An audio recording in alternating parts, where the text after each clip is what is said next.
Fala ABC, olha a gente aqui de novo, Fala ABC, eu quero agradecer vocês aí por toda a audiência, por estar mandando pergunta e por estar valorizando cada vez mais o nosso podcast. Você sabe que você pode seguir a gente pelo Fala ABC News, pelo YouTube e pelo TV ABC Shop Oficial. Então, segue a gente, curte, se inscreve no canal, divulga esse vídeo para o máximo de pessoas que você puder. E hoje a gente tem um assunto aqui bem interessante para falar, um cara bastante conhecido no ABC, principalmente em São Bernardo, que é o Lucas. Lucas. Obrigado, Ale. Muito prazer, Obrigado, cara. Pela oportunidade. Trabalho bonito. Eu sei que você faz um projeto que você encabeça, né? Um projeto muito importante, que daqui a pouco eu quero saber tudo. Vamos falar bastante disso hoje. Lucas, como que começou? Como você começou na política? O que você fazia antes de ser político? Cara, o meu sonho maior sempre foi ser jogador de futebol. Porque você é vereador, quantos mandatos já em São Bernardo? Meu segundo mandato agora. Segundo mandato, parabéns, bem legal. O meu sonho maior na minha vida foi ser um atleta, um jogador de futebol profissional. Consegui realizar esse sonho. Desde os meus 13 anos eu percorri aí muitos estados, né? Muitas cidades aqui do estado também. Então você saiu pra jogar sério mesmo. Então. Saía da cidade. Morei em alojamento. E você é natural de São Bernardo? Sou natural de São Paulo, tá. Mas só nasci, né? Fui pro Taboão, morei no Taboão 3 anos e moro no bairro do Parque Selecta até hoje, né? Então tenho mais de 30 anos aí de bairro já. E aí com 13 anos foi atrás do sonho? Cara, sempre foi meu sonho, sempre fui apaixonado pelo futebol, até hoje sou, né? Você joga bem, Lucas? Dou um chutinho certo, né? E busquei, sempre tive o apoio da minha família, dos meus pais, dos meus irmãos. Quando comecei a namorar da minha namorada, que é atual minha esposa, né? Mas não consegui assim, ter prosperidade no futebol, né? De me manter, de ter um recurso financeiro onde eu pudesse manter a minha família. E aos poucos assim fui começando a estudar, começando a procurar, a fazer outras atividades, vendi roupa, né? Tive muito sucesso fazendo isso também. Fui assim mochileiro mesmo, sabe, de lá no Brás, pegar as roupas, vender na comunidade para as pessoas. Paguei a minha primeira faculdade fazendo esse esforço, né? Também em conjunto com a Bolsa Atleta que eu tive lá na Unip. Ô Lucas, mas voltando um pouco pro futebol. Foi assim. Por que você acha qual posição você jogava? Eu jogava de volante ou zagueiro. Volante ou zagueiro. Pra que você associa não ter ido pra frente? Porque assim, é até legal a gente falar disso, porque muita criança tem o sonho de ser jogador. Eles acham que é fácil, que você vai ter aquele salário milionário. Eu também já joguei, quando era pequeno, jogava no Santo André, já cheguei a treinar no Palmeiras. Sim. E, a gente sabe que um funil muito estreito, né? Muito estreito. E o que você falou, tem uma hora que a gente precisa de recurso. Porque no meu caso, tinha que pegar ônibus e metrô, ônibus e trem todo dia. Cara, se você não tem um mínimo de condições, não vai pra frente. Exatamente. Assim, o que me fez parar com o futebol assim, profissional, né? Foi realmente o fator psicológico, porque desde meus 13, eu sempre morei longe da minha família, né? Então, alojamento, 6 meses, 1 ano, 2 anos, e foi muito desgastante, assim, mentalmente pra mim. E na minha geração não tinha psicólogos em todos os clubes, né? Não tinha um acompanhamento, assim, de fazer uma terapia. Então, isso foi um fator decisivo para que eu não conseguisse ir adiante dentro do meu sonho. Não foi por lesão, não foi por falta de talento, não foi por falta de esforço, não foi por falta de apoio da família, né? Inclusive da minha esposa, não foi por isso. Foi realmente um fator psicológico que me atrapalhou muito, porque eu já me sentia de fato desgastado, sabe? Eu ia fazer minha mala pra ir jogar, já não tinha prazer, já não tava alegre, não tava legal. E aí comecei a estudar, ficar mais próximo da minha família. Aí precisava de dinheiro. Exato, dinheiro pra se manter, pra comprar um tênis, uma roupa, pra ajudar em casa. Começar também a minha história, né? De comprar uma casa, um carro e tudo mais. E eu não tive esse sucesso financeiro. Então mas pra mim o fator decisivo foi o fator psicológico. E essa parte da roupa? Que tipo de roupa você vendia? Eu vendia roupa assim, roupa atlética mesmo, né? Ah, legal. Então roupas da minha geração, vamos colocar assim. Camiseta, short, né? Blusa, tudo que você imagina eu já vendi. Quando as pessoas encomendavam tênis aí atrás, buscava, né? E fazia essa correria toda. Você sempre foi descolado, sempre gostava da correria. Cara, eu nunca fui muito descolado. Esse é um detalhe da minha vida. Eu sou casado há 10 anos, né? E quem acreditou em mim, quem colocou confiança em mim e achou o meu potencial que já estava em mim, mas que fez se revelar foi a minha esposa. Né? Minha namorada, quando eu comecei a namorar. Manda um beijo pra ela. Qual o nome Natália, minha esposa linda, maravilhosa. Natália, que homem apaixonado, hein? Eu sou mesmo. Parabéns. Ela acreditou em mim, né? Teve aquela confiança mesmo de olhar pra mim num detalhe que nem eu mesmo me olhava. E ela falou, você é muito conhecido, você tem muitos amigos, por que você não pega umas roupas pra você vender? E lá no nosso bairro tinha uma amiga dela que tinha umas roupas e me fez um consignado. Falou, vou te dar 10 camisetas, quando você vender, né? Camiseta Polo, lembro até hoje. Se você vender, você vai me pagando. E aí, em 1 hora, eu vendi 10 camisetas. E aí já fui na casa dela, paguei. Ligar pros amigos mesmo. Pros amigos. Não tinha muito WhatsApp na época, tava começando, né? Não tinha uma banca, no caso. Não, era no porta a porta, era na mochila mesmo. Colocava na mochila, comprei uma mochilona grande. Era tão gostoso essa época do porta a porta, né? Rapaz. Não tem mais, né? E aí eu ligava lá, por exemplo, Ale, tudo bem? Tudo. Você tá em casa hoje? Cara, tô vendendo umas roupas. Não sei se você tá precisando. Posso dar uma passada aí pra te ver, a gente conversar um pouco? Pode. E aí, nas primeiras vendas, eu ia vender pra você. Se você gostasse do produto, na outra vez que eu ia, eu já pedia pra você levar uns 5 amigos. E ali a gente comprava um bolo, fazia um café, confraternizava alguma situação. Sim. E em algum momento ali a gente abria a mala e fazia as vendas ali no local. E, cara, fui muito próspero fazendo isso, fui muito feliz. Legal. Até que chegou um momento que eu também decidi parar. Falei, não, acho que não é isso que eu quero da minha vida. Né? Já tinha feito a faculdade. Eu vou começar a atuar um pouco mais, procurar um emprego um pouco mais formal. Preciso de uma carteira assinada. Eu tinha essa sede, né? Esse desejo. E tinha até esse tabu de ter a carteira assinada, eu nunca tinha tido, a não ser no futebol, né? Eu não preciso de ter uma profissão e tudo mais. Mas não aconteceu também assim de eu evoluir tanto numa carreira CLT, vamos se dizer, né? Trabalhei até um certo período, mas não fui feliz também, assim, sabe? Não me senti tão bem. Com o que você trabalhou, Lucas? Eu fui gerente administrativo na Secretaria de Saúde da nossa cidade, de São Bernardo do Campo, né? Então trabalhei lá 4 anos como... Na verdade, 3 anos e meio eu fui analista administrativo, então ajudei ali na contemplação de sistemas e tudo mais, administrar aquilo que era da secretaria, e depois eu fui para a parte da gerência mesmo, né? E aí me tornei um gerente administrativo durante 1 ano e meio, até eu me tornar vereador. Aí aconteceu a virada de chave. Como que a política na sua vida? Cara, o que aconteceu foi o seguinte, eu casei com a Natália, né? Se casamos. No primeiro ano que nós casamos, a gente não arrumava emprego de jeito nenhum, passamos uma situação financeira um pouco complicada, ao ponto dos nossos pais, graças a Deus, ajudarem a gente, né? Como a gente não pagava aluguel porque eu morava em cima da casa do meu pai, era menos pior, a gente não tinha filho, então tudo que entrava ali pra gente se alimentar era o suficiente. A minha sogra era faxineira de uma empresa chamada Santos Brasil, na região do Cooperativa, lá em São Bernardo. E na equipe da minha sogra, uma equipe grande, né, da faxina, tinha um rapaz que ficou um pouco isolado, ela falou, né? Num certo dia ele ficou isolado e ela sentiu no coração de conversar com ele. Chegando lá, ele falou da situação da filha dele, tinha 1 ano e pouco, né? E tava com câncer na região abdominal. E a minha sogra trouxe essa história pra mim e pra minha esposa. Era difícil de ela passar na nossa casa assim de repente, sabe? Ela sempre ligava antes. Nesse dia ela pegou o ônibus e já desceu na nossa casa, tomou um café com a gente e falou essa história. Nós somos cristãos, né? E quando eu olhei pra minha esposa, não foi aquele sentimento assim, vamos orar por esse caso. Não, foi o sentimento de a gente ir atrás. E aí começamos a fazer o contato com a família, né? Começamos a ir lá visitar. Chegando lá, a gente viu que a situação não era apenas a situação do câncer. O câncer era o mais grave naquele momento, mas era uma casa assim, numa situação bem carente, né?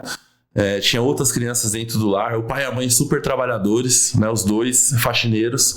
Então os custos com a menina que estava com câncer era muito alto, devido à medicação, transporte, alimentação, que teria que seguir uma regra, né? Pelo que o médico passou. E chegamos lá e levamos um problema para nossa igreja a princípio. Falamos com o pastor, falei, pastor, estamos com um problema muito grave nessa casa. Existe o câncer numa criança e existe mais 3 crianças que precisam de melhores vestimentas. O fogão da família já não liga todas as bocas, a geladeira já não fecha direito.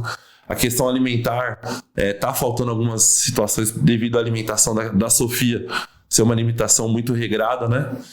E aí o pastor, ele levou esse problema para a igreja, a gente conseguiu, a princípio, resolver a situação da alimentação da sem nenhum propósito de política, não era isso. Mais um voluntariado. Isso, né? Isso. E assim, cara, depois eu comecei pra internet, pra minha rede social mesmo, a minha esposa pra dela, particular, nada de uma coisa muito feita nem nada. Chegava lá e falava, gente, a gente tá procurando uma cama pra criança. Nós estamos necessitando de uma doação de uma cama. Se alguém tiver na sua casa uma cama que já não utiliza mais com colchão, que esteja em bom estado, pode me procurar que a gente retira. E tudo que a gente postava ali era muito rápido. As pessoas se comunicavam comigo rapidamente assim. E aí resolvemos a alimentação, resolvemos a questão dos móveis, resolvemos a questão da vestimenta e ficou um único problema, que era o transporte. Porque a Sofia ela saía de São Bernardo até o Grac, lá no metrô Santa Cruz, ali em São Paulo, né? E eu comecei a levar ela. Comecei a fazer esse transporte eu mesmo, sem muitas condições. E dali começou a vir um amigo ou outro ver o meu esforço e falar, pô, Lucas, que legal essa atitude sua. É muito legal. Eu posso colaborar com você, te ajudando na gasolina, ou até mesmo um dia que eu possa levar lá em São Paulo. E dali começou o grupo que eu tenho hoje político. Nós começamos esse trabalho juntos. Então eu começava a levar na segunda, o outro levava na terça, o outro na quarta, o outro na sexta. Era 3 vezes a semana. O número de pessoas que você começou a ajudar. Isso começou uma rede. Não, com a mesma criança, a gente aumentou a rede de apoio dela. Tá. Entendeu? Era um único problema que a gente estava resolvendo. E do trabalho que eu estava fazendo, os amigos que estavam ali ao meu redor, eles começaram a se sentir interessados de ajudar. E começou a fazer um trabalho em conjunto, como se fosse uma corrente do bem mesmo, assim, por ela. E ficamos 3 anos levando ela. Até que um certo dia o problema dela se avançou, se tornou uma metástase por todos os órgãos do corpo, inclusive virou leucemia no sangue. E o médico falou pra gente, chamou a família, né? Chamou a gente que tava ali acompanhando. E falou, pela medicina já não há mais o que fazer. O que vocês podem fazer agora, se você tiver alguma fé em algum Deus, ore para que esse Deus haja na vida dela, né? E a gente fez isso, oramos, nós cremos em Cristo, né? Oramos a Jesus e passou umas 2 semanas, houve novos exames. Naturalmente o hospital fazia, né? A cada 2 semanas. Fez os exames e a mãe ligou para minha esposa, né? Falou, Natália, tem uma novidade da Sofia, e chorando no telefone. E a minha esposa já aflita, né? Fala, porque assim, já tava esperando uma situação delicada, né? E ela disse, o sangue da Sofia tá mais limpo do que de uma pessoa que nunca teve nada. Os órgãos dela sumiu todos os tumores. Foi um milagre mesmo, né? Hoje a Sofia, ela já tem 11 para 12 anos. A gente tem uma relação boa, curada. Né? Temos uma relação ainda aberta com ela e com a família, né? Muito próxima ainda. Hoje um pouco mais distante porque não exige tanto da nossa presença lá no dia a dia. Mas foi o que nos trouxe um grupo, a princípio, de se juntarmos.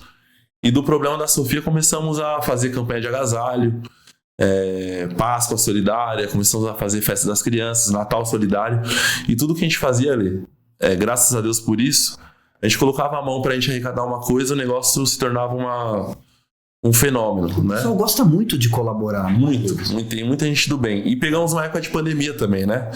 Então, um momento onde muitas famílias também tinham muitas necessidades, né? Na minha região, bem nessa época, teve um desmoronamento de morro, assim, sabe? De casas, né? Que devido às chuvas fortes caíram. Fizemos uma campanha naquele momento, eu lembro como se fosse hoje, de arrecadarmos produtos de higiene e de limpeza para que as pessoas limpassem as suas residências, né? Devido ao barro que entrou e tudo mais. E o negócio fluiu, foi muito forte, assim. Foi uma ação em conjunto gigantesca. E daí começou a vir um amigo da escola, posso ajudar? Posso entrar? E criamos um projeto chamado Melhorando o Bairro. Esse projeto a gente criou uma zumba. Isso tudo no voluntariado. Cara, e tudo assim, num volume, tô falando assim, parece que é um espaço de tempo gigante. Tudo rápido. Mas tudo em 6 meses a gente fez isso.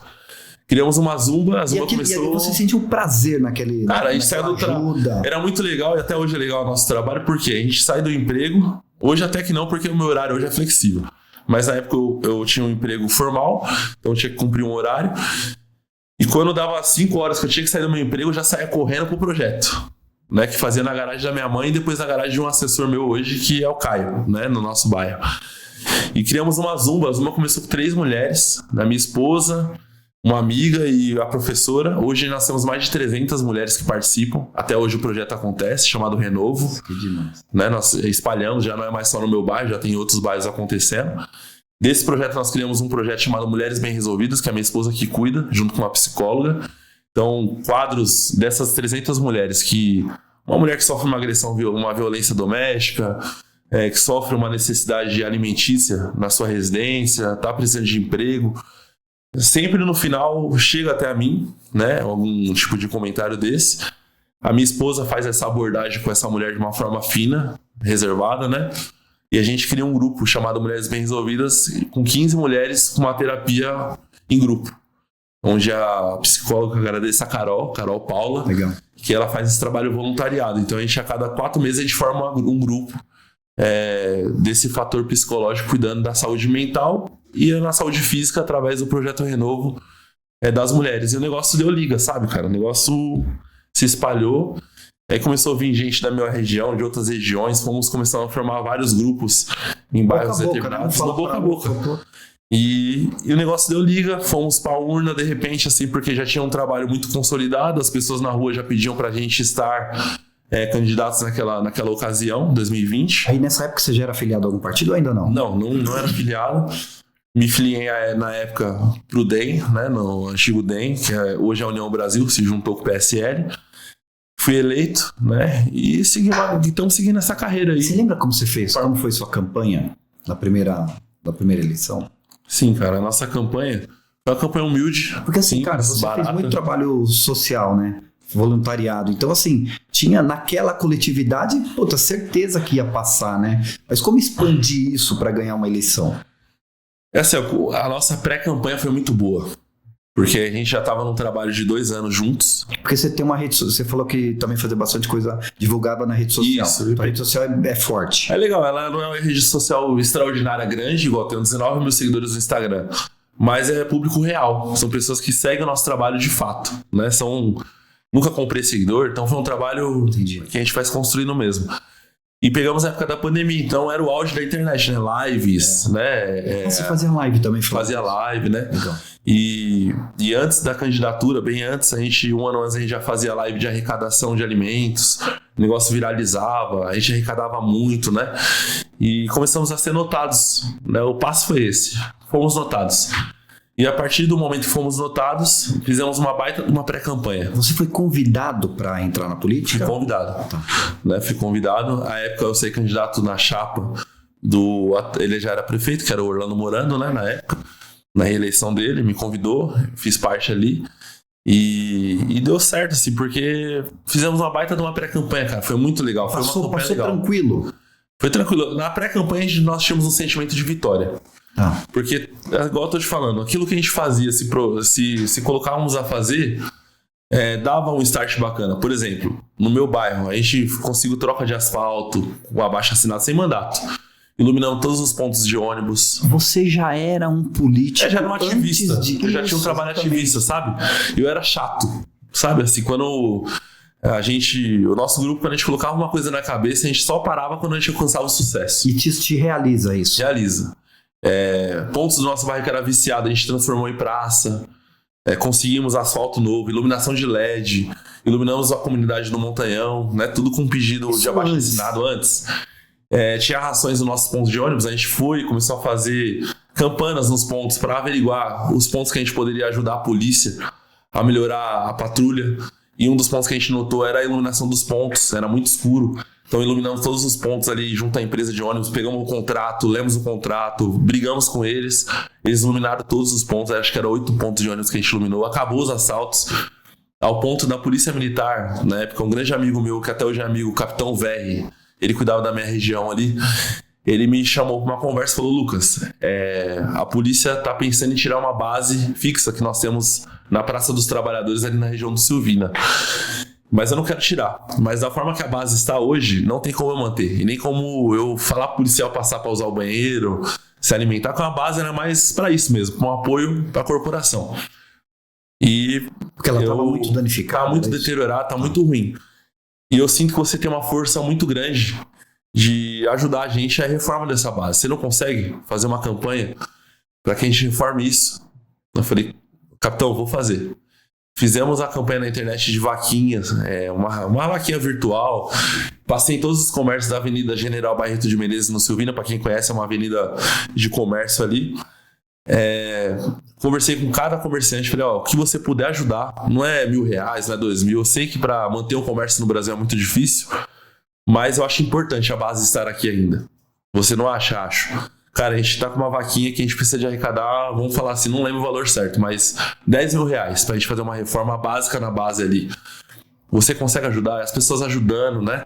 Começamos a fazer drive-thru de arrecadação de tinta, de tijolo, de cimento. No final, a gente conseguiu arrecadar todos os materiais e o dinheiro que era necessário. Contratamos um pedreiro, profissional mesmo, porque a gente não tinha habilidade de pedreiro, né, na alvenaria. E, inclusive, meu tio, foi um tio meu que ajudou a gente na época, o tio Davi. E ele só dava orientação, então a gente dividiu a nossa equipe em 2 turnos. Uma equipe entrava das 8 da manhã até as 5 da tarde, e a outra equipe entrava das 5 da tarde até 10 horas da noite, até onde aguentasse o corpo. Então a equipe da manhã ajudava o pedreiro, então fazia massa, levava pra ele no balde, ele ficava ali colocando os pisos. E a polícia acompanhando tudo. A polícia acompanhando tudo. Que demais. E a equipe da noite pintava, fazia a pintura da base, né? Onde estava mais sossegado. E todos nós éramos trabalhadores ali, tínhamos os nossos serviços, né? Então a gente separou cada um na sua possibilidade. Pô, e você dava conta de tudo isso? E a gente fazia porque a equipe era boa, é boa até hoje, né? E aí reformamos a base. Na época que a gente inaugurou, contratamos um cantor sertanejo. Ele fez uma festa lá no dia de feira, que a base é assim, desce a feira do Silvina, bem na base. Então é um lugar muito movimentado. Fizemos ali com o nosso caminhão de som, né? Uma festa, uma festividade comemorando.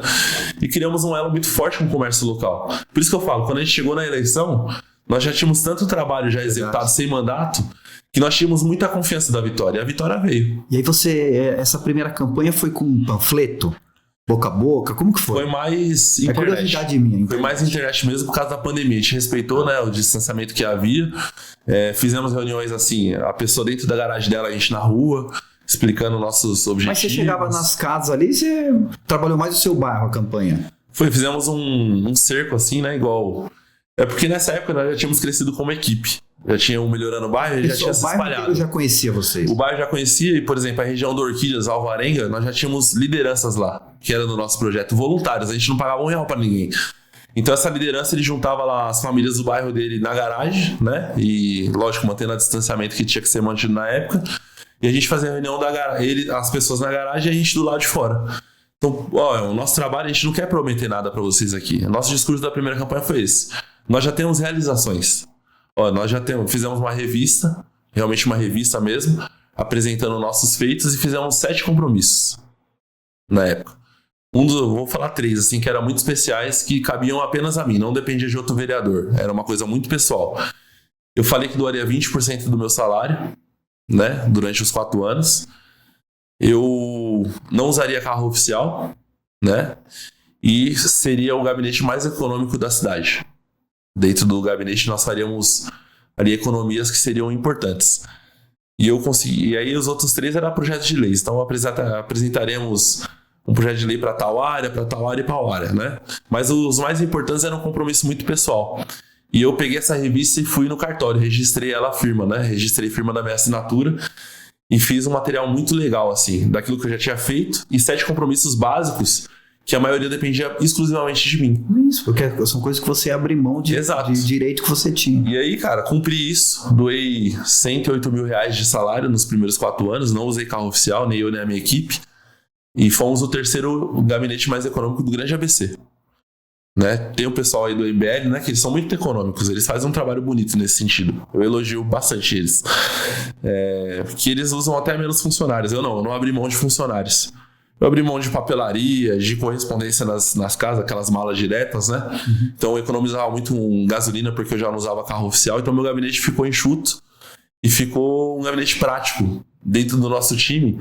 Como eu já conhecia a característica dos meus assessores, eu dividi uma empresa, né? Fiz cada um ter uma atuação específica. Então um cuida só de Sabesp. Não que não vai cuidar de outra área, mas ele tem que ser especialista na Sabesp. Ele tem que saber quem manda na Sabesp, quem é o diretor de rua. Quando tiver um esgoto estourado, qual o telefone mais rápido que vai atender a população? Muito isso. Na raiz mesmo. Isso. Aí separei um painel, um para saúde, um para causa animal e fui elencando aquilo que o nosso gabinete poderia fazer. E deu certo. Os assessores nossos se dão super bem até hoje. Eu não mudei meu time. No segundo mandato. Acho que eu fiz 2 ou 3 trocas, né, de pessoas que... era o pessoal que era da sua equipe desde quando você fazia voluntariado. Isso. E as pessoas que eu troquei, assim, foi uma troca legal, sabe? Não foi uma troca com briga. Foi realmente por questões, não de trabalho, até de técnica, de fazer as coisas, mas por um outro motivo meu, como líder, né? Falar, eu preciso de mais gente na rua, preciso dessa característica agora. Então foi uma troca muito honesta, que as pessoas entenderam. E dentro do nosso gabinete a gente tem um follow-up, cara. Que eu gosto de falar isso até bacana, igual uma empresa mesmo. Então, todos os dias eu pego meu celular e eu consigo ver a produtividade da minha equipe. E às vezes eu não tô no dia bom como líder, né? Às vezes eu tô doente, às vezes eu tô mal. Igual esse ano eu vivi um luto, né? Perdi a minha mãe. Então eu fiquei de uma certa forma não depressivo, mas deprimido, né? A palavra certa é essa. Não fiquei depressivo de não querer me cuidar, não foi isso. Mas fiquei deprimido de às vezes não querer sair na rua. Triste, tristeza mesmo. De ali chorar um pouco mais, me lamentar. E nesse momento que eu estava frágil, a minha equipe me fez forte. Legal. Então não só nesse momento, não só nas vitórias. A gente criou uma sinergia tão grande de grupo, de amizade, de ser franco, que nos momentos que eu estou frágil, como líder, a minha equipe ela faz o nosso nome ainda ser notado, ser importante e corresponder à altura àquilo que o São Bernardo merece, que é ter um bom vereador. Não acho que eu tenho que ser um bom vereador. Isso é uma obrigação, uma missão que eu tenho. Ô Lucas, e você, como voluntário, você viu uma baita possibilidade de fazer muito mais do que você fazia. Sim. Não é isso? E realmente é fato isso existe mesmo. Sim. Hoje, com a influência, sendo vereador, você já tem as ferramentas, já consegue ajudar mais gente. Sim. Tenho mais ferramentas e tenho mais espaço, assim, notoriedade para poder realmente cobrar os direitos. Por exemplo, essa madrugada, vou dar um exemplo. Um fato real, verídico. Era 3 horas da manhã, o telefone da minha esposa tocou. Tava na cabeceira da cama, ela atendeu 3 horas da manhã, já acorda desesperado, né? É sempre coisa negativa. E era uma família a qual a criança tá com 5 anos e ela teve um AVC, uma coisa assim, muito fora do normal, né? Faz uns dias já. E um hospital particular da nossa cidade estava negando ali o atendimento da forma que era necessária e correta para garantir a vida, a integridade dela e os direitos dela. O pai ligou, uma amiga ligou para minha esposa. Eu, como pai, sou pai de duas crianças, o João e a Maria. O João tem 8 anos, a Maria tem 4. E essa menina, eu tenho uma relação com ela de bairro, sabe? Essa pequenininha. Ela gosta muito de mim. E assim, quando eu vi que era uma situação muito grave, eu nem consegui dormir mais. E a minha esposa falou pra mim assim, Lucas, acho que você tem que ir lá, eu te conheço. Você não vai dormir, eu também não vou dormir. Então vai lá e resolve isso. Vai lá que Deus te abençoe. E aí eu saí de casa, era 3h20 da manhã, essa madrugada mesmo. E fui lá no hospital, tivemos que chamar a polícia, tivemos que cobrar o direito da criança ali com o advogado, sabe? E tudo na madrugada e coisas que eu não vou postar na minha rede social. É uma coisa que eu fiz, porque é a minha obrigação de fazer como missão mesmo. É uma família que eu gosto também, que eu tenho um grande respeito. E é uma criança que necessitava ali do nosso apoio emergencial. E não era numa rede pública, era uma rede particular. E mesmo estando numa rede particular, tem regras a serem seguidas, né? Que a criança tem os seus direitos segundo a Constituição Federal. Fizemos valer ali os exames que era necessário ser feito, foi feito, né? Mas ser vereador é isso. O que o médico fazia? O que o hospital... Cara, tava assim, não fechou um diagnóstico, tá bom. Né? Enrolando a família, assim, no sentido de não fazer os exames que eram necessários, sabe? Por custo mesmo, né? E prejudicando a integridade de vida de uma criança, né? Que está entubada, está numa situação já delicada. Então são fatores que acontecem. E olha, uma coisa que eu sou vitorioso, cara. Sabe que eu sou vitorioso? Que eu tenho uma esposa em casa que quando eu saio pra rua eu saio tranquilo. Sabe, ela é eu gosto de falar isso até em entrevistas, em podcasts, até porque é uma conversa muito real e franca, que me deixa muito forte. Né? A minha esposa, a Natália, além de ela ser uma esposa, de ser mãe, né, dos nossos filhos, realizar o meu sonho de ter sido pai e tudo mais, ela trabalha comigo, ela me ajuda muito na minha rede social, ela faz aí todo o meu conteúdo, planeja comigo, com meu irmão, né? Pelo que eu sinto você falando, vocês têm uma conexão muito grande. Muito forte. Né? Vocês pensam muito parecido. Quando eu vendi a roupa, ela saiu do emprego pra vender roupa comigo. Tipo assim, não é de hoje, não é na política, é uma entendeu? parceria gigante já. É realmente uma parceria verdadeira e que me deixa forte, me alimenta de uma forma muito positiva. É muito bom você sair de casa e a sua esposa falar pra você, vai lá, realiza o que você tem que realizar e que Deus te abençoe. Você já sabe, assim, vencendo mais, né? Sim. Que a rua é difícil para qualquer profissão. Sim. Não só para política, né? Que tem muitos adversários, que tem muita visibilidade, muita cobrança. Mas qualquer trabalhador comum do Brasil, você tem os seus desafios diários, né? Como ser humano também. E quando você sai fortalecido da sua casa, em paz, e ainda abençoado ali pela pessoa que convive com você, naturalmente você vai saindo mais forte, os problemas se tornam até não tão grandes como poderiam ser. A gente consegue até ter uma dimensão melhor e mais clareza nas resoluções. Ô Lucas, quando você abriu mão de todos esses direitos pessoais, né, no seu livro, Sim. no seu caderno que você escreveu, Sim. e qual foi a primeira ação que você fez como vereador? Qual que era o teu primeiro desafio? Meu primeiro desafio era conhecer muito bem o regimento interno. Tá. Meu primeiro desafio foi o que eu mais fiz, foi estudar. Legal. Né? Quando eu ganhei a eleição, nossa eleição foi diferente, não foi na época comum. Por causa da pandemia, eles estenderam para novembro, né? Então eu ganhei a eleição, não sei se foi dia 20 de novembro, a nossa eleição em 2020, que eles fizeram uma coisa mais com um horário mais estendido, né? Para que as pessoas não se acumulassem por causa da pandemia. Então, quando eu ganhei a eleição, a primeira coisa que eu fiz foi estudar muito. Peguei o regimento interno, o livrinho azul lá na Câmara, né? E eu ganhei. Quando eu ganhei a eleição, já te chamam, né? Te fazem ali a apresentação da casa, já começa a fazer um sorteio de gabinetes. Então começamos a montar essa estrutura, escolhi a minha equipe, né, que ia trabalhar comigo ali, e peguei 2 ou 3 e estudou muito, muito, muito comigo mesmo. Aquela prova oral, sabe? Ó, quando tiver esse problema dentro de uma plenária, qual artigo que você vai usar? E aí comecei a ficar a parte técnica, né, apurar e ficar muito preparado para isso. Porque tem uma língua toda diferente dentro da por exemplo, lá em São Bernardo na Câmara, se a gente quiser usar uma tribuna livre, né, pra gente falar de um determinado tema, nós temos que pedir o artigo 146, inciso 10, que aí nós temos 10 minutos para falar abertamente de um tema. E isso tem que ser votado na plenária. Então, por exemplo, quero falar sobre a saúde de São Bernardo do Campo. Teve um problema, vamos supor, o problema do dissídio que está tendo hoje na cidade. Eu quero usar a palavra para falar sobre esse tema. Vereadores, eu preciso de usar o artigo 146, inciso 10, sobre o tema do dissídio aqui na nossa cidade para os funcionários da saúde. E aí é votado. Se eu tiver 15 votos, eu faço uso da fala. Inclusive... Quantos vereadores de São Bernardo? 28, né? Inclusive, eu sou um crítico do regimento interno da nossa cidade. Para vereador, tira muito as nossas atribuições e fortalece muito o poder executivo. E, na minha opinião... Tenta explicar. Por exemplo, eu não acho justo um vereador eleito pelo povo ser cerceado da sua palavra em plenária. Né, igual, eu quero discorrer, porque vamos supor... Não deveria ter uma votação para você Isso, falar. Acho que um tema... Deveria ser um direito aberto. Isso, uma inscrição, deveria ser uma coisa assim, 3 vereadores podem falar nessa aqui, sei lá, mudar a forma, tem que ser discutido e mudar isso. Pode acontecer um boicote, de repente. Acontece muito isso, né? Porque a base do governo geralmente era muito grande, naturalmente, todas as cidades. Se o assunto não interessa, eles votam isso, contra, entendeu? E acaba sendo ruim para a cidade, porque é um assunto delicado, por vezes, que a gente tem que falar e tem que discutir. E não é que eu sou dono da verdade, não é isso. A gente só tem que levar à tona. É só o direito de falar. Isso, no lugar mais precioso para um vereador, que é a tribuna, onde a gente de fato tem o poder da fala, né, o poder da representatividade. E eu sinto que o nosso regimento interno de São Bernardo, ele nos engessa muito. Por exemplo, eu tenho feito um movimento hoje na casa para que seja a nossa Câmara, a Câmara, assim, talvez mais estruturada da região do ABC. Em questão de prédio, né? Em questão de plenária, em questão de gabinete. É uma Câmara muito estruturada e nova. Porém, as nossas plenárias não são gravadas ao vivo.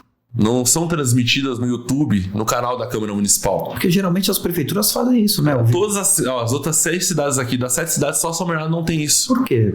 Porque até hoje não teve um interesse, um debate tão amplo dentro da casa, entre os vereadores aí no caso, para que isso seja transmitido de uma forma transparente. E para quem usa a tribuna, para quem tem um mandato ativo, para quem realmente se preocupa com São Bernardo, é muito importante. Para aqueles que não querem realmente usar a tribuna, né, se manter mais neutro dentro de uma possibilidade de Câmara Municipal, é legal que não se filme, porque não vai mostrar sua atuação. Mas no meu caso, que sou jovem, a rede social tá aí para isso também, eu acho fundamental, né, porque as sessões acontecem 9 horas da manhã em São Bernardo, numa quarta-feira. A maioria da cidade está trabalhando nesse horário. Sim. E como seria legal um comerciante que não vai largar o seu comércio para poder estar lá na Câmara por vezes, ele estar trabalhando e colocar no seu celular e acompanhar as discussões que estão tendo na cidade. Lógico. Porque onde se decide o futuro de São Bernardo e de todas as cidades é a Câmara Municipal. O prefeito, se ele pode fazer o melhor projeto do mundo, mas se a Câmara não aprovar, as coisas não andam. Então, o coração da cidade, ele bate forte dentro de uma plenária, dentro de uma Câmara Municipal. E é justo e honesto que a população, por transparência, ela acompanhe isso. que ela tenha voz, que ela tenha opinião, que ela veja no Lucas Ferreira que ela votou, como que ele tá atuando dentro da casa, quais os votos que o Lucas tem, quais as falas que ele tem tido, qual a forma de respeito que ele tem tido com o seu eleitor, dentro de um ambiente de poder, né? Então eu sou líder do PL na casa, né? E como líder eu abro esse diálogo constante com os vereadores. Eu sinto hoje que os vereadores estão mais dispostos a quebrar essa questão negativa de não ter uma filmagem, né? De colocar isso para andar. E eu falo isso abertamente, Ale, de uma forma tranquila, respeitando a todas as posições, mas a minha posição é essa. Por exemplo, hoje a presidente da casa é a vereadora Ana Alice, do PT, né? Por tudo que aconteceu na cidade, ela se tornou a presidente. Era a vice e se tornou a presidente agora. Ela, não de hoje, mais de 4 anos, 5 anos que eu sou vereador, dos 5 anos que eu tô lá, ela grava as sessões por uma câmera dela. Ela deixa uma câmera no canto, gravando, não atrapalha ninguém e transmite no canal dela, né? Acredito eu que no canal dela do YouTube. Como presidente, ela assumiu agora, nem tô cobrando ela, mas é uma coisa que eu já estou avançando no diálogo com ela de uma forma republicana, né? Para que ela faça isso com o instrumento da casa mesmo, para que passe no canal da Câmara Municipal. Ela já faz isso bacana no canal dela, o eleitor dela já se sente satisfeito. Eu gostaria que a casa tivesse contemplada nesse quesito. E eu acredito que ela vai fazer porque ela já faz. Ela já tem esse pensamento, né? Mais fácil. Então, o meu primeiro ponto como vereador de fazer foi conhecer o regimento interno. Muito legal, porque eu acho que pouca gente tem esse estudo que você, esse empenho de entender, porque como eu falei, é uma linguagem toda diferente e particular dentro do Exato. Câmara, né? E uma coisa bacana que aconteceu comigo e que acontece lá em São Bernardo, porque não adianta você entrar lá, ter todo esse trabalho voluntário e você não consegue se expressar lá dentro, Exato. Né? E até mesmo não saber expandir o trabalho, né? Que o objetivo de estar vereador era expandir, era fazer maior, né? E que conseguimos. E na rua, qual foi a primeira ação?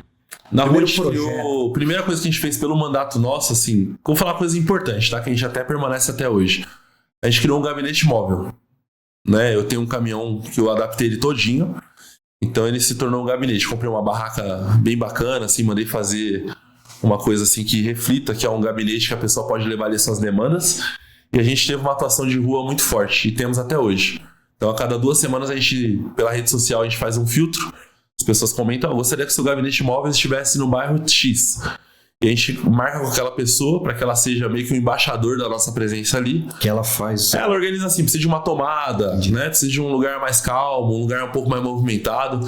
Então ela participa com a gente, mesmo sem ser do nosso time.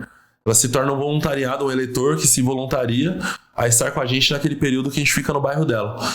E aí ela me pega, leva nos bairros, nos comércios, a gente escuta o comerciante local, as pessoas chegam com as suas demandas, falam como é que tá o BS do seu bairro, as escolas, né, municipais, e a gente criou essa sinergia muito forte. Então o primeiro trabalho que a gente fez assim, importante, que eu julgo como importante para a cidade, foi um gabinete móvel. Foi um gabinete que a gente criou e até hoje a gente segue com ele.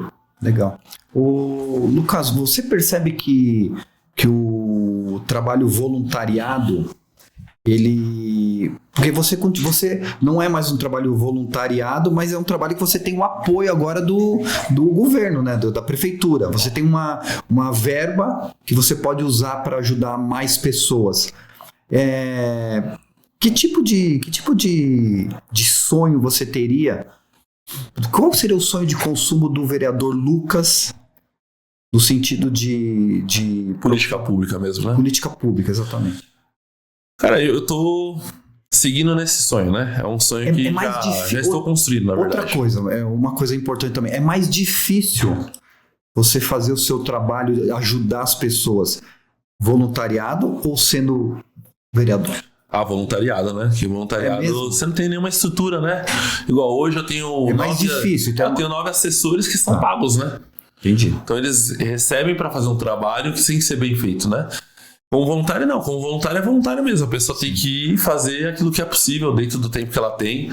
Agora, estando empregada dentro de um gabinete, o time tem que funcionar, né? Mas eu digo a parte burocrática. É mais fácil você executar como voluntariado ou você executar como poder público? Como voluntariado, eu também acho. Porque eu julgo assim, que você tem que ter uma estrutura jurídica, que você vai gastar um dinheiro para montar uma ONG, um projeto. E até isso da liga e dar realmente recursos que você consiga pagar um salário para um profissional Entendi. da comunicação Entendi. e tudo mais, demora um período, né? É tudo pela estrutura mesmo que te proporciona. Isso. Então, né? Agora a estrutura que a câmera me dá, cara, tem um gabinete no centro da cidade, mano. Sim. Com qualquer pessoa da minha cidade chegando em um ônibus até a mim. E né? qual que é o sonho de consumo do Lucas, vereador? O meu sonho é ver uma cidade que protege melhor ainda suas crianças e adolescentes, né? Eu criei uma frente parlamentar chamada Frente Ampla do Combate ao Crime de Pedofilia, né? Que abrange todas as violências contra as crianças. E o nosso intuito, a princípio, era fazer esse trabalho nas 7 cidades do ABC. E foi muito rápido a adesão do ABC. Cada Câmara hoje tem um vereador que representa a sua cidade dentro dessa frente. Chegamos à capital, né, com o vereador Nantes e com a vereadora Ana Carolina, que é mãe da Isabela Nardoni, é vereadora em São Paulo. Começamos a espalhar esse trabalho para o interior e para a Baixada Santista, né, através da internet. Então as pessoas de outras cidades começaram a ver grandes figuras como o Nantes, que tem uma rede social gigantesca, né, a Ana Carolina, e a gente começou a expandir. Conseguimos o apoio do governador Tarcísio, né, para que esse trabalho realmente se expanda. É um tema muito sensível. Muito esse, sensível, né? muito delicado. E ele conta com o apoio de todo mundo. Acho que é unânime isso, né? É unânime. Na casa lá, da direita à esquerda, a gente consegue as aprovações que são necessárias. E começamos com um trabalho simples, Ale, de conscientização. Né, do que é o crime. Como que nós podemos denunciar? Como que nós podemos proteger mais os nossos primeiro. Os de dentro de casa, para depois a gente ir pro vizinho, olhar a rua, o bairro, né, e assim a cidade. Porque a maioria desse crime, infelizmente, ele acontece dentro do lar. Os números dizem isso, né? Então eu criei uma cartilha, eu fiz no meu bolso isso. Lucas Ferreira do Nascimento, meu CPF fez isso.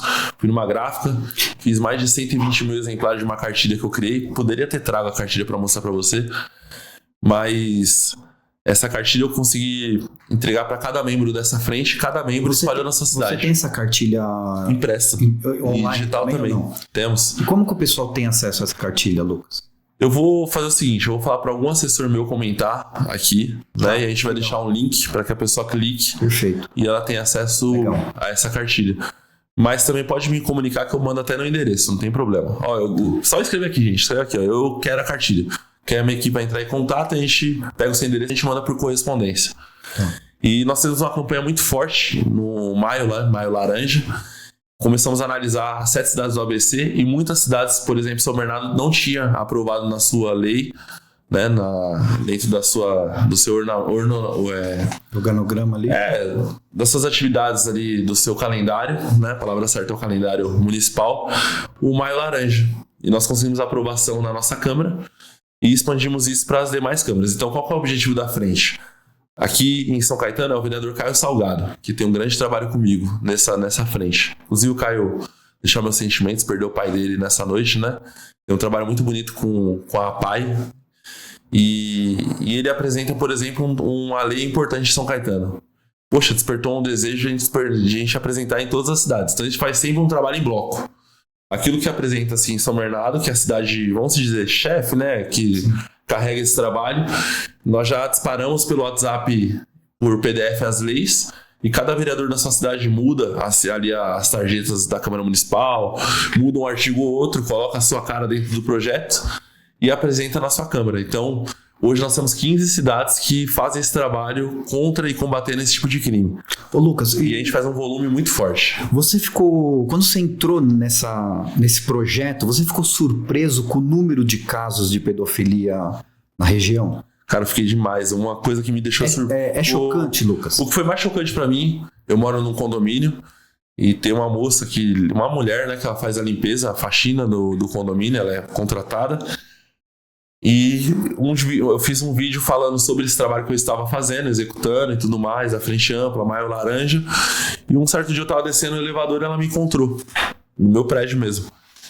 Falou, Lucas, aconteceu comigo um fato onde 2 filhas minhas, mulheres, né, foram violentadas pelo pai biológico delas.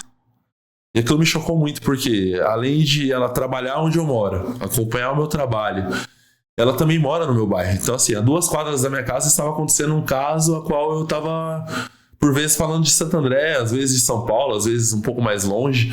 E conforme a gente foi falando mais sobre o assunto, foi aparecendo mais. As pessoas vão procurando a gente, né? Naturalmente. Então, poxa, quem quem faz esse trabalho de enfrentamento aqui em São Bernardo é o Lucas. Então começou meu gabinete a ser muito acionado por famílias, né, que gostaria de entender um pouco melhor como que era possível, até famílias que não sofreram violência, de se caso acontecer uma violência, qual o número que a gente pode ligar? Disque 100, né? Como que a gente pode acionar o conselho tutelar? Então a gente foi no conselho tutelar, criamos uma relação, né? Fomos na Polícia Civil, falamos com os delegados, apresentamos o trabalho, o objetivo, fomos na OAB, pedimos o apoio jurídico. Então fizemos uma construção muito forte, não apenas na Câmara Municipal, mas nos órgãos que são competentes a respeito de cuidar desses temas quando chegam até eles. E como que nós podemos, por exemplo, a OAB, como que a gente pode fortalecer as leis para que sejam mais rígidas a esse tipo de crime. E aí lá em São Bernardo, o presidente Bertanha me dá um suporte muito grande. Quando eu tenho alguma dúvida, até o meu pessoal jurídico tem uma dúvida, a gente recorre à OAB, a gente senta lá na casa do advogado e a gente consegue destrinchar leis que sejam importantes. Uma lei que nós comemoramos muito, que aconteceu agora no Senado, foi a lei a qual o violador, o agressor, né, esse monstro, ele vai cometer o crime.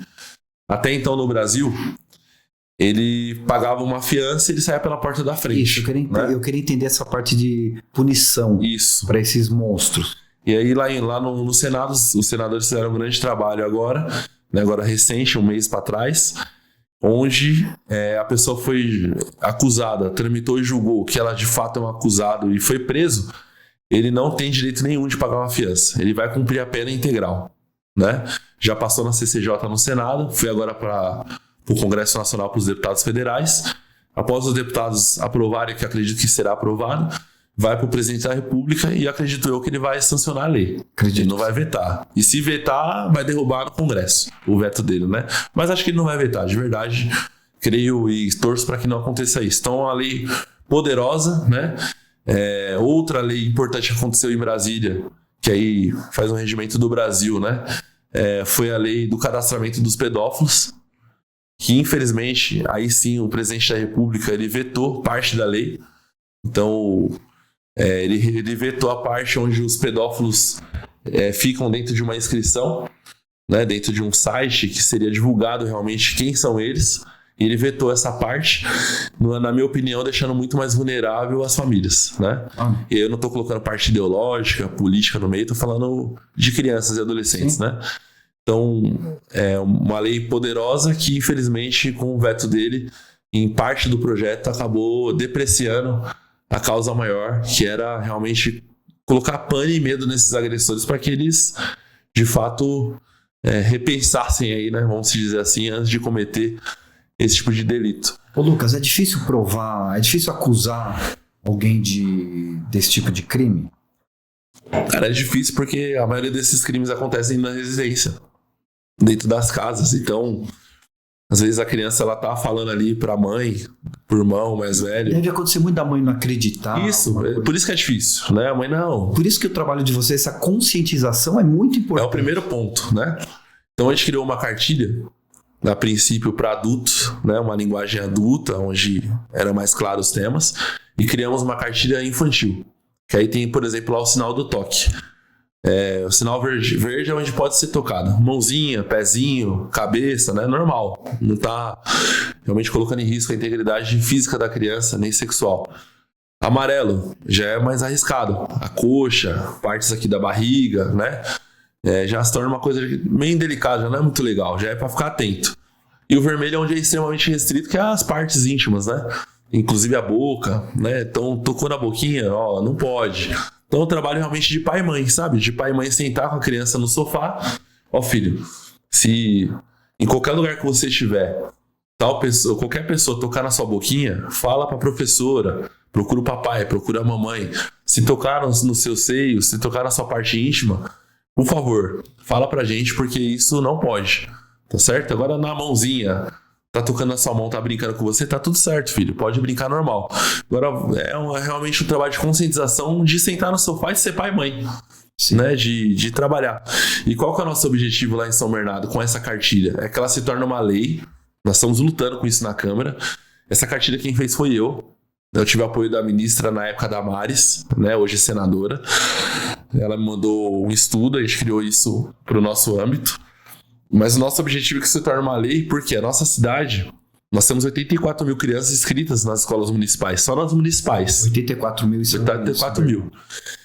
É um número gigantesco de famílias que, se a gente for contar o número por integrante da casa, a gente alcança quase a metade da cidade só com as crianças, né? Com essas famílias.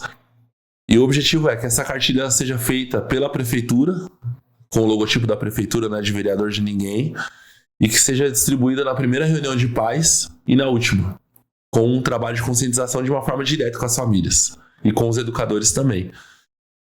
E assim a gente vai estendendo para os outros públicos, né? A gente vai levando aí para o esporte, para as atividades onde tem mais aglomeração de pessoas, para Marechal Deodoro, que é o segundo maior corredor comercial do estado.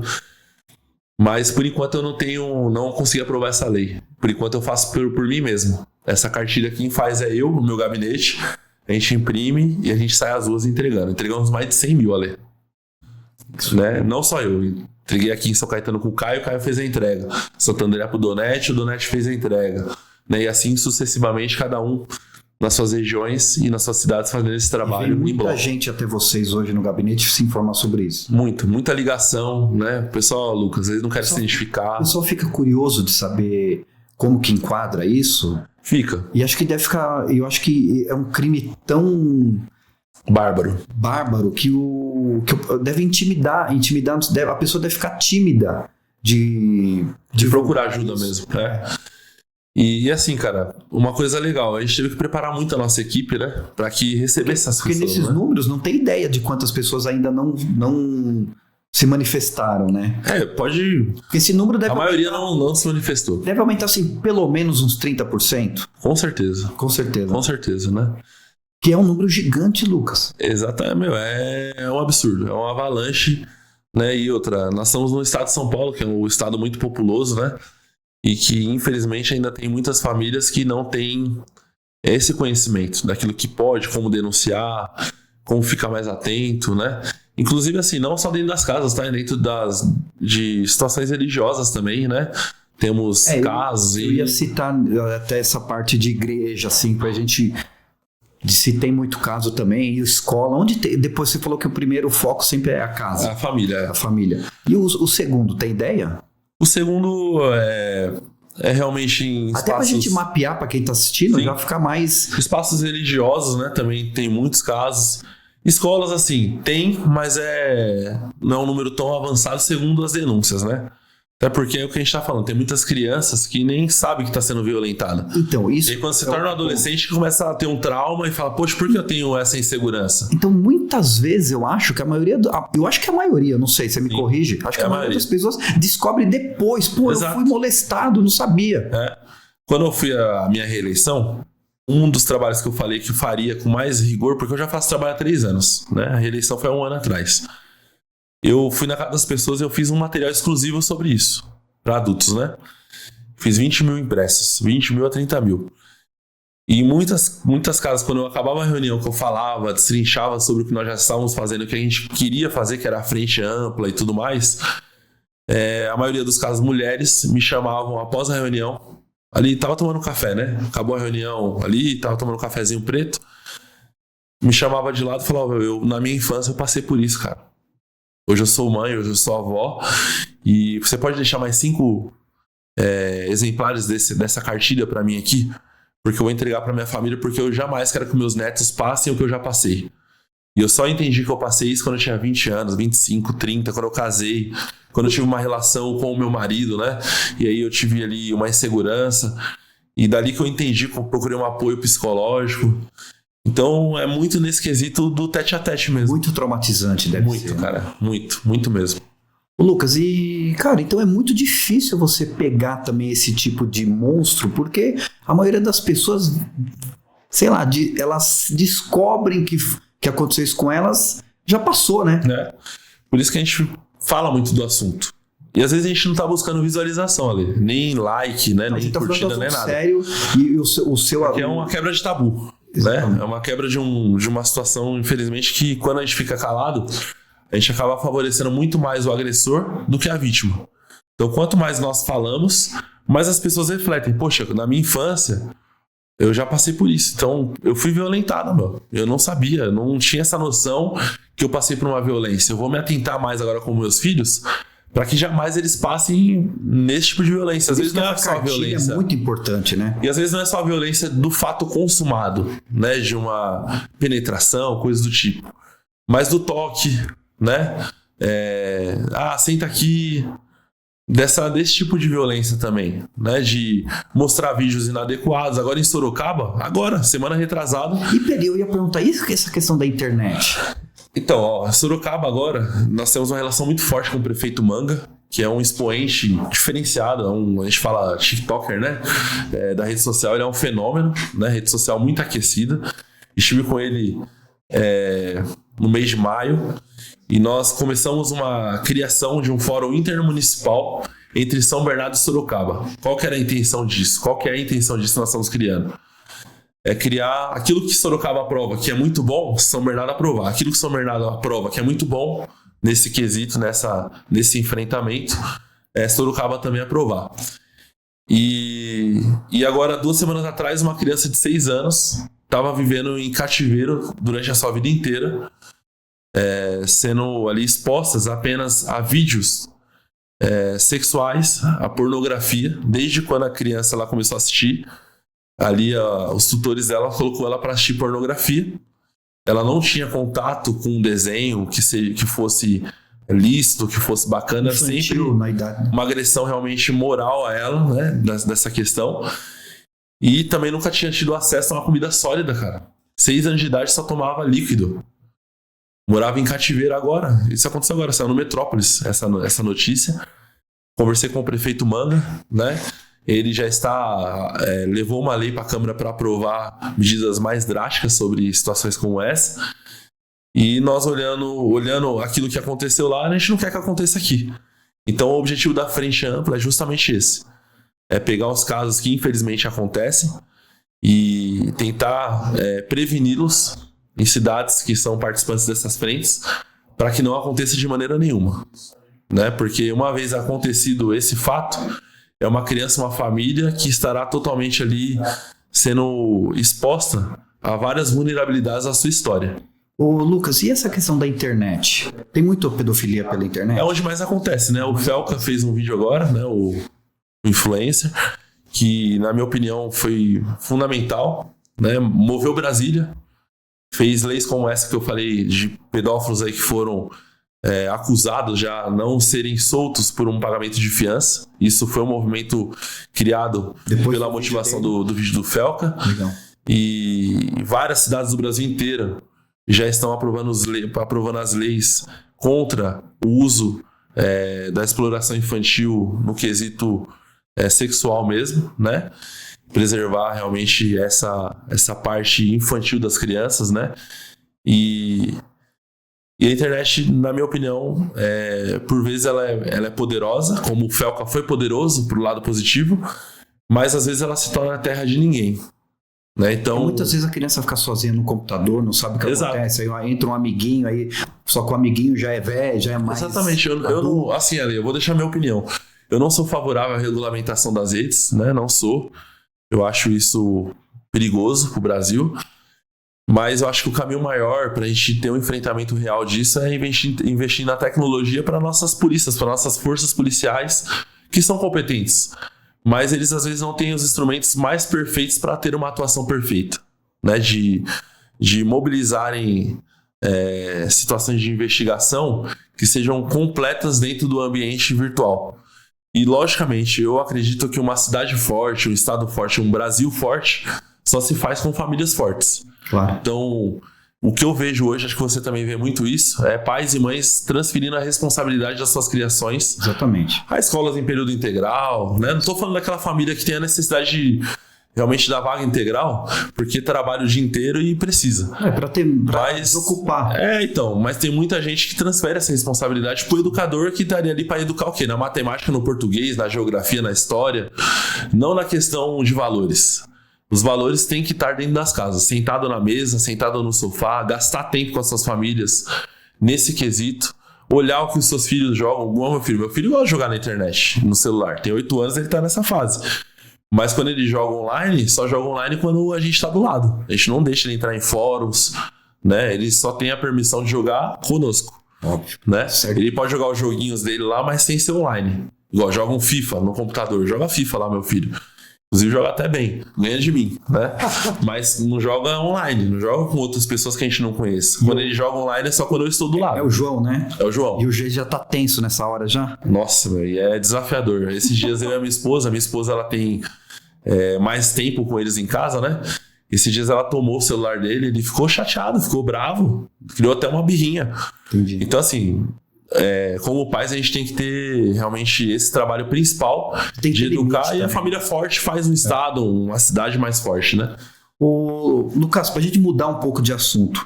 Sim. E essa questão do prefeito Marcelo lá em São Bernardo, como que tá isso? Cara, criou uma insegurança jurídica gigantesca na cidade, né? Lamentável, né, o que aconteceu, as imagens dizem por si. Ele ainda é um suspeito, né, tá sendo investigado, né, assim que é tratado, então não quero fazer nenhum tipo de acusação leviana ou pelo meu sentimento, mas criou uma instabilidade gigantesca na cidade, uma situação ruim, né, e espero que a justiça ela dê conta, né, de se caso chegar no final de todas as investigações, comprovar todos aqueles que estão envolvidos dentro disso, que sejam punidos ao rigor da lei. Né? Mas para a cidade foi muito ruim, né? Porque mudou muito.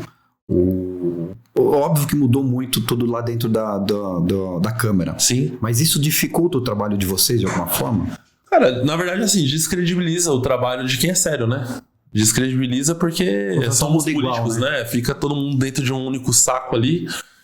E as pessoas acabam generalizando, né? Aquilo que aconteceu.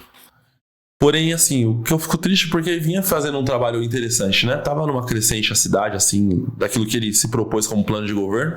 Eu não o apoiei na última eleição, não estive do seu lado ali ideológico, até mesmo da sua chapa, né? Da sua composição de partidos, estava numa outra candidatura. Mas, a partir do momento que a cidade escolhe um líder, né, nós estamos ali na cidade para ser republicanos no sentido de colaborar com políticas públicas que façam a cidade avançar.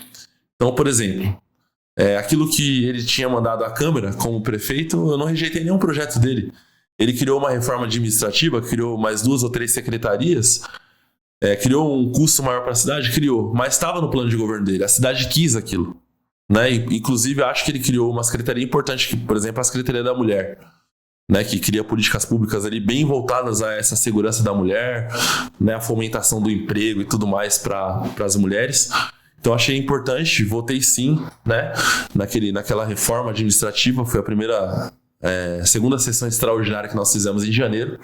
Então, acredito que ele estava construindo um bom trabalho assim, né? Nesse começo de mandato. Logicamente, a cidade é muito grande, tinha muitas coisas a serem resolvidas ainda, mas estava um governo interessante, até no quesito de diálogo, né?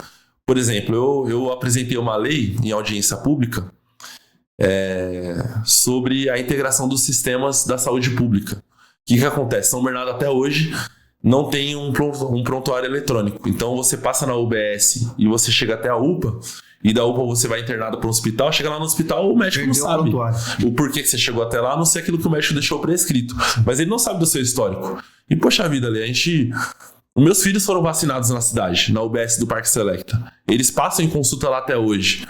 Olha, são crianças hoje.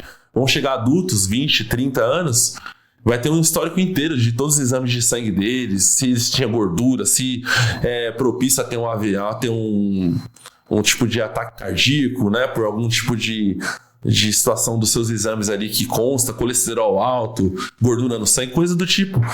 E a gente perde todo esse tempo e acaba não prevenindo doenças na nossa cidade ali, até cuidando melhor das pessoas, né, trazendo mais dignidade às suas vidas e gastando muito mais dinheiro público com medicamentos, com vagas de internação, com vagas de UTI e perdendo todo o histórico da nossa cidade. A gente não conhece o nosso povo na saúde pública, entendeu? Então são casos como esse que tava legal, porque o secretário do Dr. Jean, que até hoje continua, ele é um cara de bom diálogo, inclusive agradecê-lo, né? Porque ele adotou o nosso projeto e já está implantando isso dentro da secretaria. As nossas farmácias, as UPAs, acontece até às 8 horas da noite a entrega de medicamentos. Nós estamos lutando para que seja 24 horas. Se a UPA funciona 24 horas e atende as pessoas madrugada, à noite, de manhã, a farmácia tem que acompanhar o ritmo. Não tem lógica não acompanhar. Concordo. Até porque... Não tem hora de sentir dor, né? A UPA, quem utiliza a maioria das vezes, é pessoas que não têm convênio, né? Pessoas que têm necessidade de ter ali essas medicações. E quanto mais rápido uma pessoa ela recebe o seu medicamento e começa a tomar, menos medicações ela vai tomar no outro dia, voltando na UPA, ocupando o espaço de uma pessoa que poderia ter sido mais rápido o atendimento. Então estava legal o governo do Marcelo até esse ponto. E aí veio esse fator, né, que a Polícia Federal, a qual eu respeito muito, está fazendo as investigações que são devidas, e está em investigação tudo isso. E eu estou aguardando aí para que seja de fato concluída todas as investigações. Se tiver culpados ali que sejam realmente penalizados diante da lei, que sejam. Né? Não tem que passar pano para quem de fato errou. E se assim a Polícia Federal julgar, junto com o Ministério Público e também com o Tribunal de Justiça. Agora eu queria pedir para o vereador Lucas Ferreira olhar para aquela câmera e dar um recado para a população, um recado final aí que a gente já está finalizando. Bom, gente, muito obrigado. Né? Primeira situação ali, brigadão, cara, de verdade. Você é um cara muito gentil, não Você só também. aqui de frente às câmeras, mas nos bastidores. Cheguei uma hora antes aqui pra gente conversar um pouco, até discutir um pouco da pauta a qual poderíamos falar.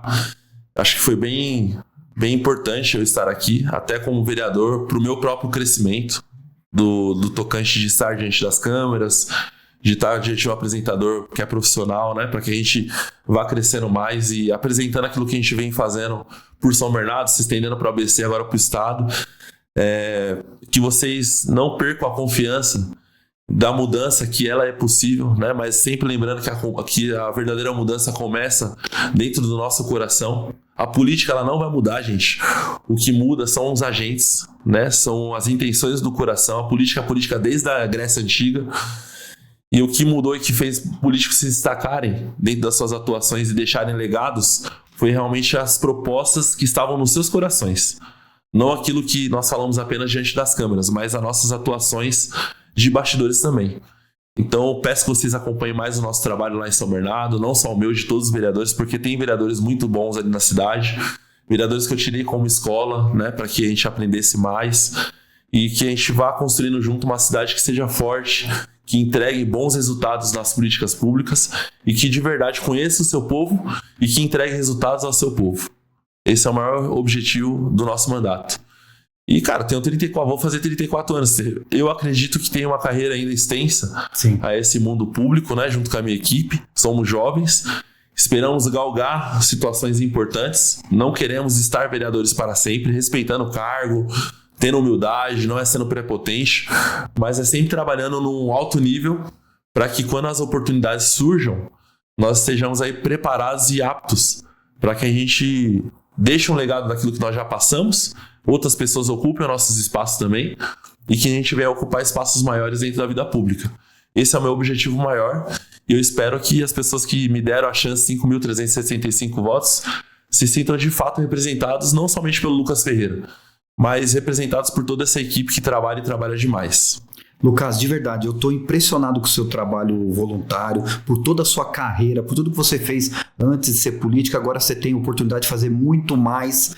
Cara, que tudo dê muito certo para você, de verdade. Adorei a entrevista, adorei te conhecer e adorei saber um pouco mais sobre o seu trabalho também. E existem pessoas boas, né? Sim. Existem pessoas boas. Sim. Então, parabéns pelo trabalho. Obrigado, Ale. Gente, nós somos o Setembro Amarelo. Nós temos aí o número 88 do CVV, né? Que faz todo o cuidado e tem profissionais, né, pelo telefone ou até pelo chat, psicólogos, né, ou pessoas preparadas para atender as pessoas que estão em situações delicadas psicológicas, né? Todas as vidas importam. Divulguem ao máximo essas campanhas que vocês veem pela internet do Setembro Amarelo, porque entre os adolescentes em especial, esse número mundialmente vem crescendo muito nos últimos anos, né, de pessoas que ceifam a sua própria vida, né, que tiram as suas próprias vidas ali. E é importante uma colaboração, uma corrente do bem mesmo, para que a gente crie essa rede de apoio a essas crianças e adolescentes e pessoas também mais velhas, né, de meia idade, pessoas mais idosas, porque de fato todas as vidas importam. É Setembro Amarelo e vamos fazer esse trabalho aí de conscientização. É isso, parabéns, Lucas. Obrigado, Ale. E pessoal, vocês que estão assistindo a gente aí pelo YouTube, Fala ABC News ou pelo TV ABC Shop Oficial, obrigado por estarem aqui. Vocês podem seguir o canal, vocês podem compartilhar esse vídeo, divulguem para o máximo de pessoas que você puder, e a semana que vem a gente volta com mais um papo especial. Fala ABC fica por aqui, encontro vocês na semana que vem. Tchau!